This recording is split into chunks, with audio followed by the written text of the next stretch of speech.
vamos dar continuidade aqui, vamos continuar nossa aula, vamos falar do que interessa para a nossa prova, beleza? Então, foco, aliás, fé, foco e força. Vamos lá. A gente parou aqui na aula 3.1, vamos continuar com força total na aula 3.2. A gente estava falando sobre a equidade, a gente já terminou quase todo o artigo 5º, vamos falar sobre a equidade, tá? Então, beleza, vamos falar lá sobre a equidade.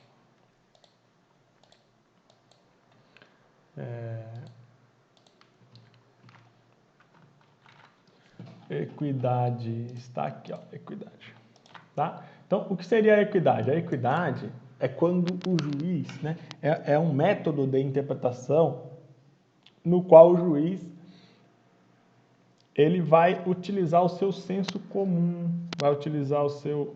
Aliás, não é o seu senso comum, é o seu senso comum jurídico. É o seu senso de justiça, né? O seu subjetivismo sobre o que é certo, o que é errado, o que é bom, o que é ruim, o que é razoável. Beleza? Então, o juiz ele vai utilizar mais, ele vai ter uma conduta mais subjetiva dele, beleza? Essa é a equidade. É também um método de interpretação. Só que qual é a diferença desse método? A diferença é bem simples. A diferença é que o juiz só vai poder utilizar da equidade quando a própria lei autorizar a ele a utilização da equidade, beleza? Então, é importante ler o parágrafo 5 do artigo 140 lá do Código de Processo Civil, que fala, né? O juiz só decidirá por equidade nos casos previstos em lei e ponto. Equidade é o senso de justiça do próprio juiz, mas só pode ser utilizado nos casos previstos em lei expressamente. Beleza, então a gente termina aqui o artigo 5º, tá? Então vamos revisar só o artigo 4º, a gente vai ler o artigo 4º e o artigo 5º da lei de introdução, para saber como é que está escrito na lei.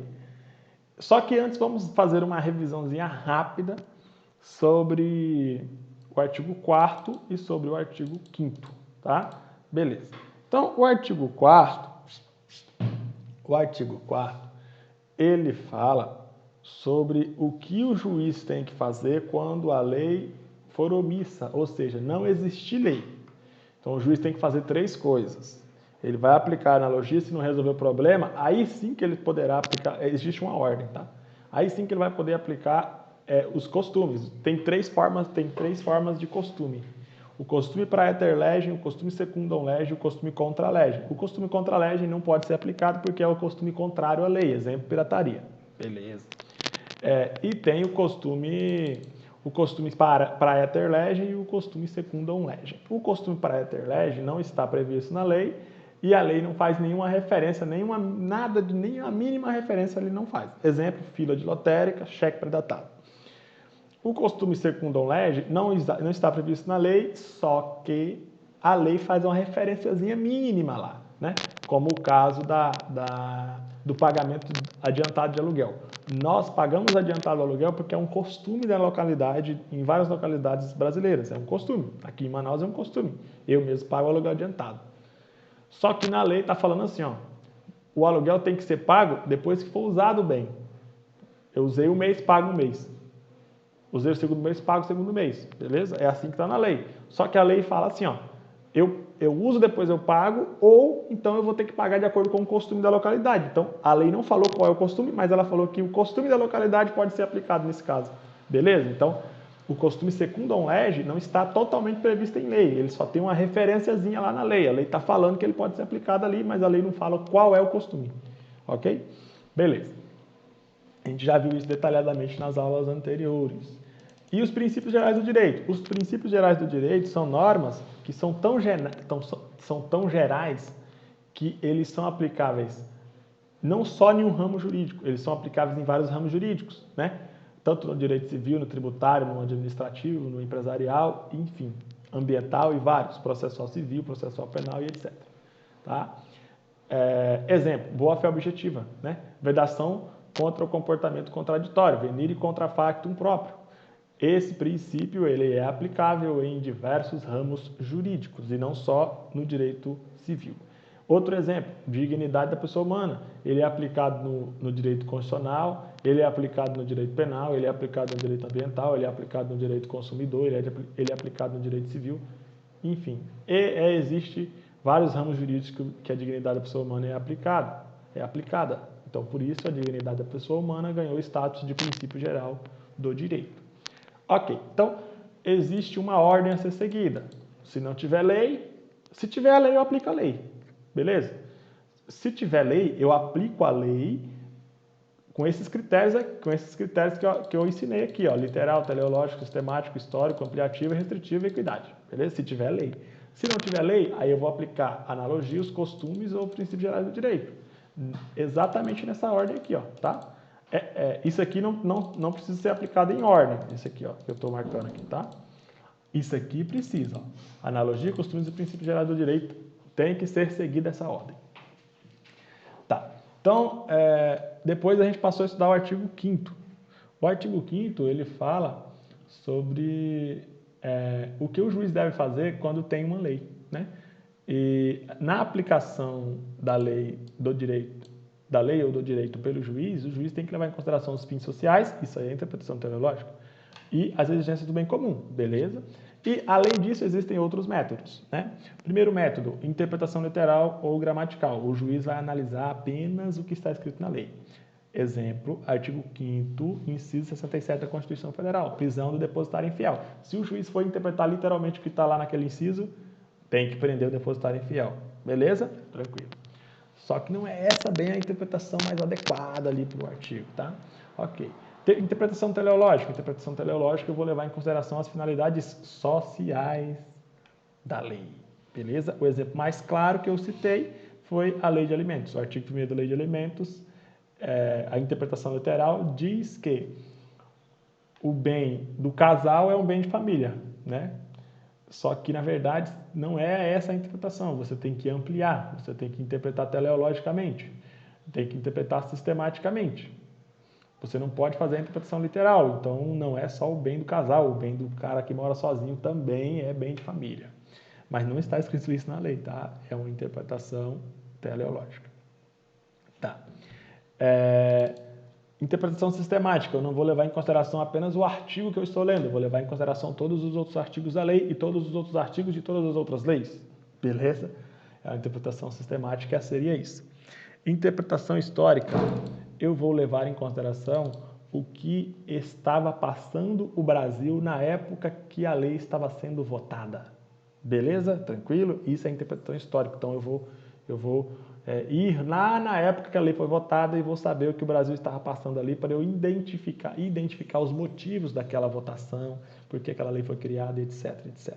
Beleza? O exemplo que eu dei foi do mensalão. Lá no início do mensalão, o escândalo era tão grande que resolveram criar uma lei anticorrupção, né, para evitar outros mensalões. E aí criaram a lei anticorrupção em 2013.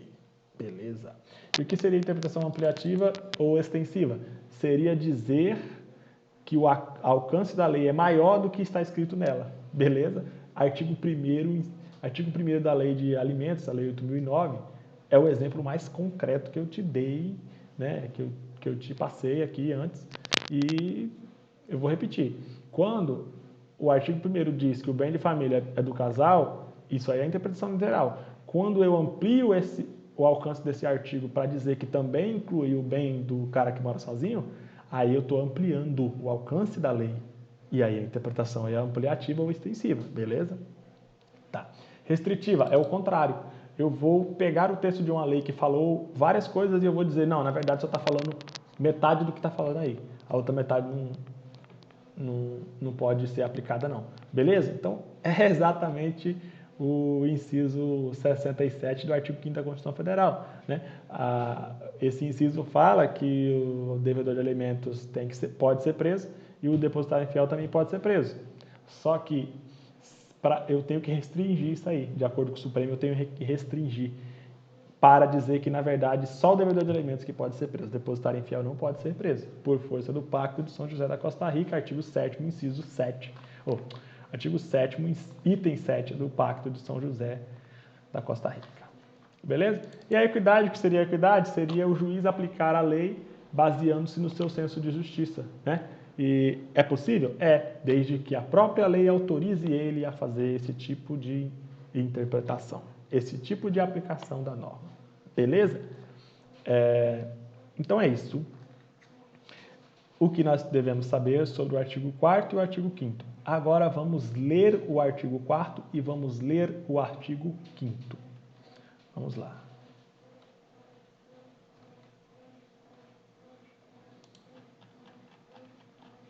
Aqui, ó. Artigo 4º. Quando a lei for omissa, o juiz decidirá o caso de acordo com a analogia, os costumes e os princípios gerais do direito. Tá vendo? Foi estabelecida a ordem. Então tem que ser seguida essa ordem. E as bancas cobram isso. Se tem que seguir a ordem ou não. Tem que seguir, tá? Tem que seguir, pronto. Então aqui vou negritar esse artigo. Artigo 5º. Na aplicação da lei, o juiz atenderá aos fins sociais a que ela se dirige e às exigências do bem comum. Beleza? Então, aqui a interpretação é a interpretação teleológica. Os fins sociais a que ela se dirige. A interpretação teleológica. As finalidades buscadas pela lei, as finalidades sociais buscadas pela lei. Interpretação sociológica ou também chamada de interpretação teleológica. O fato é, na aplicação da lei, o juiz tem que observar as finalidades sociais e também as exigências do bem comum.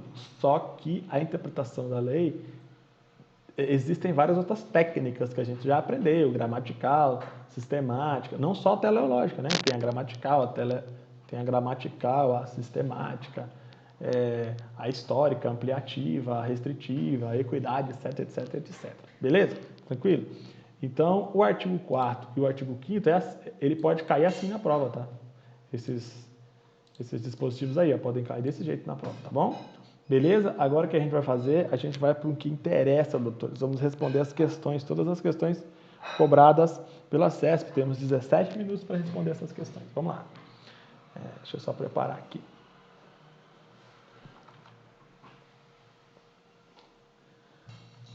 Cadê? Deixa eu colocar aqui o material.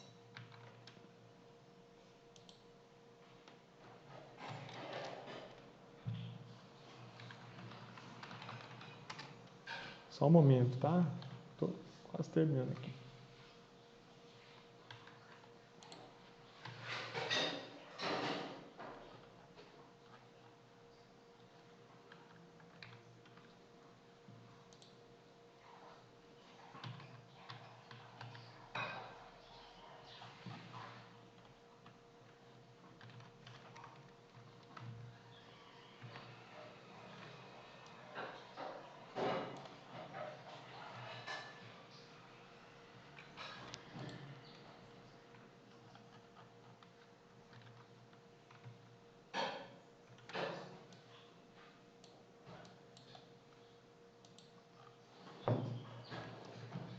Beleza. Vamos lá, vamos direto aqui para a questão número 6. Lembrando que nós vamos responder 1, 2, 3, 4, 5, 6, 7, 8, 9 questões, tá? Então vamos direto para a questão número 6 do caderno 1 aí de questões, tá? Deixa eu colocar na tela para vocês também conseguirem enxergar as questões, tá? Aqui, ó. Beleza? Pronto. Então vamos lá. Questão número 6. Tá, deixa eu colocar aqui. Aí. Olha o que está perguntando. Você tem que dizer se está certo ou se está errado. Admite-se o costume contra a lege como instrumento de integração das normas? Não admite. Eu acabei de ensinar para vocês. Existem 3 costumes. Praeter lege, secundum lege e contra lege. Contra lege não é admitido e acabou. Pronto. Próxima questão. Vamos para a próxima. Já era, que está errado. Depois você olha o gabarito lá. Pode confirmar, tá errado. O gabarito está lá no final do material, tá? Beleza. Próxima questão vai ser a questão número 11. Então vamos lá, vamos para a questão número 11. Aqui é a questão número 11. Vamos pro finalzinho. Essas questões gigantes aqui, olha, doutores, uma dica. Essas questões gigantes, vai para o final dela, não lê tudo não. Se tu lê o final e conseguiu responder, para a próxima, vai para a próxima. Beleza? Lembrando que a questão número 6, ela caiu aqui, foi no concurso do TRF da primeira região. Aqui, ó. Concurso do TRF da primeira região, SESC 2017. Beleza? Para técnico Agora vamos para a questão número 11. Vamos logo para o finalzinho, tá? Que é o que interessa. TCE do Pará, SESC 2016. Ó, que você tem que falar se está certo ou errado. Há, nesse caso, conflito de leis no tempo e, para decidir qual delas será aplicada ao contrato, o juiz deverá considerar a analogia, os costumes e os princípios gerais do direito. Calma aí. Conflitos de lei no tempo. Primeiro. A analogia, os costumes e os princípios gerais do direito só podem ser aplicados exatamente nessa ordem se não existir lei. Então aqui está meio contraditório. Conflito de leis, se tem leis não pode ser analogia, doutores. Beleza? Só aí já é uma conclusão assim que a gente pode tomar. Só que, por cautela, a gente pode até ler o que a historinha está trazendo aqui, tá? Mas, só de início. Há, nesse caso, conflito de leis no tempo. E para decidir qual delas será aplicada no contrato, se tem lei, não pode aplicar analogia, doutor. Você pode marca errado, que seguro. Aqui é seguro, aqui, ó. Tá errada essa questão, tá? Pode olhar o gabarito, tá errado. Agora, vamos ler a historinha para confirmar, uma lei nova. Pronto, acabou. Tem lei? Não pode ser analogia, doutor. Se tem lei, não pode ser analogia. Mas vamos continuar lendo para ter a certeza? Vamos lá, então. Uma lei nova, oficialmente publicada, que regula inteiramente o assunto que antes era disciplinado por outra norma, nada estabeleceu sobre a data de entrada em vigor e o seu prazo de vigência. Foi silente também quanto à revogação da lei mais antiga. 60 dias depois da publicação oficial, um juiz recebeu um processo em que as partes discutiam um contrato firmado anos antes.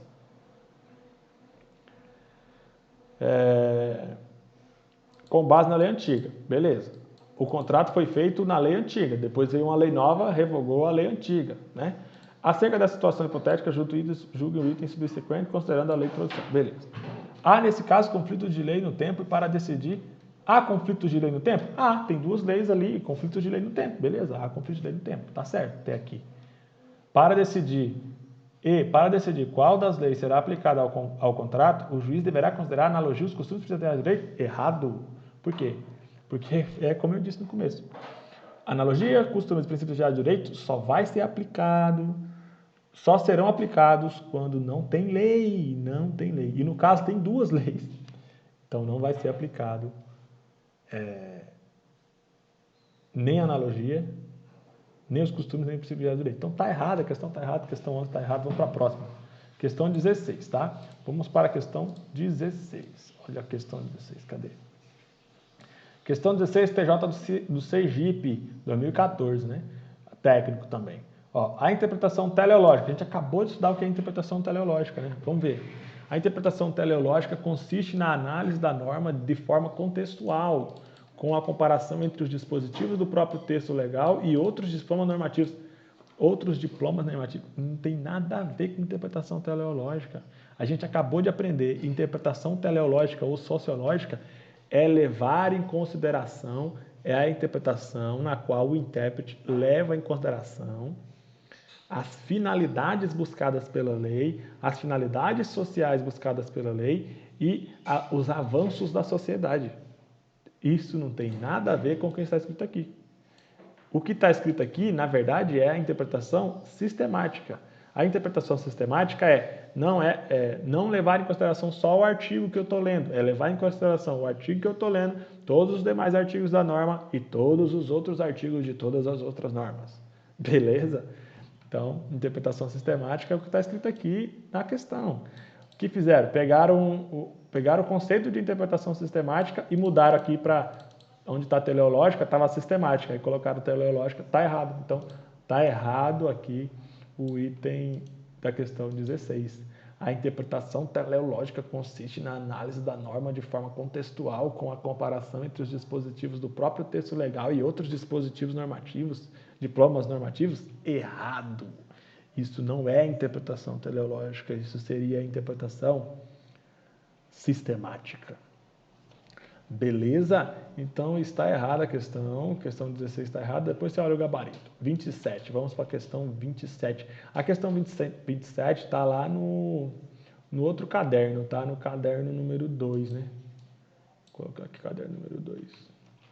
Questão 27, vamos lá para a questão 27.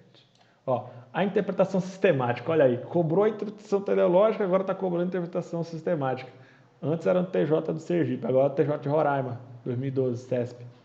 Interpretação sistemática de uma norma implica a adequação da lei ao contexto da sociedade e aos fatos sociais. Nada a ver, doutores. Você está vendo? Você está vendo aqui, ó?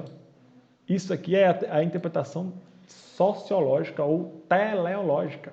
Eles trocaram de novo, né? Trocaram lá, trocaram aqui. Não é sistemática, é teleológica ou sociológica. Então tá tudo errado. Questão número 27, tá tudo errado também. Então, vamos embora lá para a questão número 28. A questão 28 está aqui. Ó, TJ de Roraima de novo, 2012. Ó. Com base no que dispõe a lei introdução, interpretação normativa consiste na obrigatoriedade de o juiz furtar-se à decisão quando a lei for omissa. Errado? Quando a lei for omissa, doutores. O que eu tenho que fazer? Eu tenho que aplicar a analogia, os costumes gerais do direito, os costumes e os princípios gerais do direito, necessariamente nessa ordem. Tá? Então, interpretação normativa consiste na obrigatoriedade de um juiz furtar-se. Olha aqui, ó, furtar-se à decisão quando a lei for omissa. Não tem nada a ver. Tipo assim, ó, aqui está querendo dizer assim, ó, quando a lei for omissa, o juiz tem que, ó, tchau, bye bye, aqui não vou nem decidir, isso aqui vamos arquivar esse processo. Não tem lei, vamos arquivar, tá errado, não. Não tem lei, você tem que olhar para a analogia, depois não resolveu o problema, costumes, não resolveu o problema, princípios gerais do direito, beleza? Então, não tem nada de furtar-se a decisão, fugir deixar de prolatar a decisão. Não, está errado, está tudo errado. Esse item aqui da questão 28, tá? Tá errado, depois você olha o gabarito. Vamos para a questão 35 agora, tá? Questão 35, cadê aqui a questão 35? Questão 35, tá aqui, ó. A interpretação extensiva é uma das formas utilizadas pelo mecanismo de integração normativa por analogia. A interpretação extensiva é uma das formas utilizadas pelo mecanismo de integração normativa por analogia. Tudo errado, misturou uma coisa com a outra, não tem nada a ver. Tribunal de Justiça do Acre, CESP, a gente aprendeu. Quando não tem lei, analogia, costumes, princípios gerais. Beleza. Depois a gente aprendeu. Quando tem lei, interpretação teleológica, fins sociais, exigências do bem comum ou outros métodos de interpretação da lei. Método literal, método teleológico, método sociológico, método sistemático, método ampliativo, método restritivo, equidade, etc. Tá? Beleza. Então, uma coisa é a analogia, outra coisa é a interpretação extensiva. Interpretação extensiva é uma forma de interpretação da lei. A analogia é uma forma de integração da lei, né? Aquela se aplica, ó, interpretação extensiva ou ampliativa é uma forma de interpretação da lei. Analogia é uma forma de integração da lei, né? Ó, integração, interpretação, beleza. Então, a interpretação extensiva, ela é utilizada quando tem lei. Então, aquela é utilizada quando tem lei. Esta analogia é utilizada quando não tem lei. Então, não tem nada a ver uma coisa com a outra. A questão fez uma confusão louca aí. Tribunal de Justiça do Acre, 2012, está tudo errado a questão. A interpretação extensiva é uma das formas utilizadas pelo mecanismo de integração por analogia. Errado, tudo errado. Fez uma confusão muito esquisita.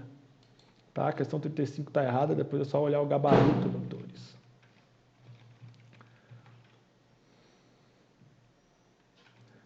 Cadê? Vamos para a questão...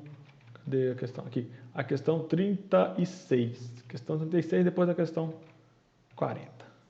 Cadê? Questão 36. Questão 36, TJ do Acre 2012 também. Se a lei for omissa, o juiz poderá usar a equidade para decidir o caso concreto. Errado? Está tudo errado? A equidade é usada quando a lei permite e quando existe lei. É uma forma de interpretação, tá? Quando a lei for omissa, você não usa analogia. Quando a lei for omissa, você não usa a equidade. Quando a lei for omissa, você usa analogia, os costumes e princípios gerais do direito. Beleza? Já aprendeu isso, tranquilo? Então, as questões são tranquilas de se responder. Não é um bicho de 7 cabeças, é uma coisa tranquila, basta tu saber qual é o conteúdo que está sendo abordado. Tá? Vamos para a questão 40. Vamos para a questão 40 agora, a última questão aqui. Ó. TRT 17 do Espírito Santo, 2009, CESP. Né? Vamos lá.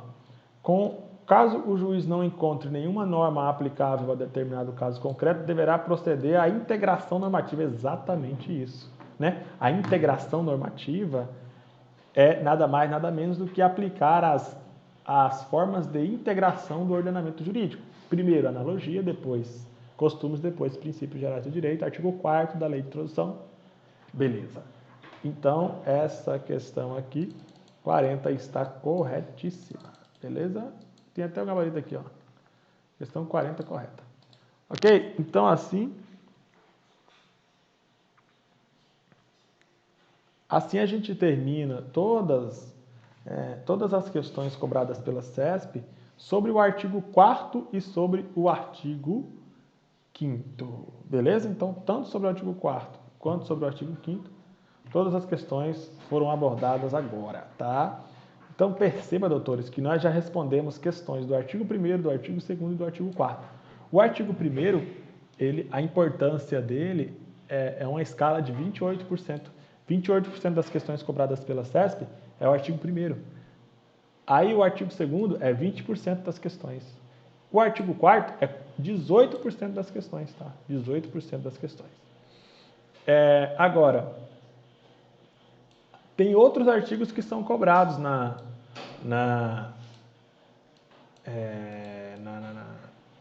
prova. Outros artigos que são cobrados na prova.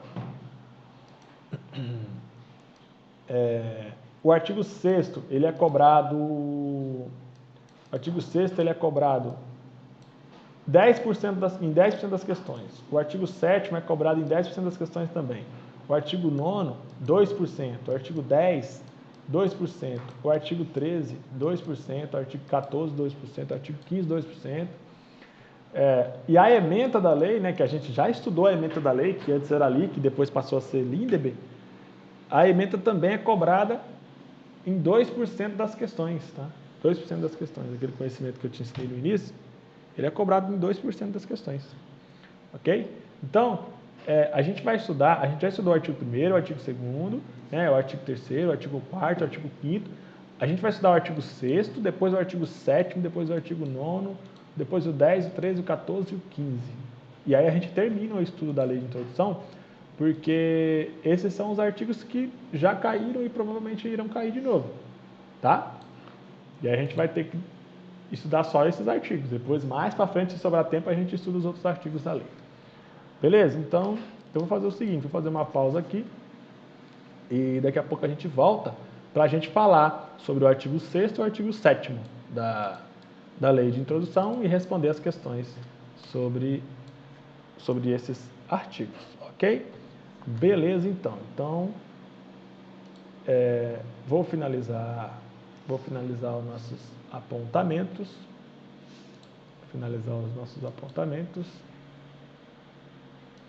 Deixa eu fechar isso aqui.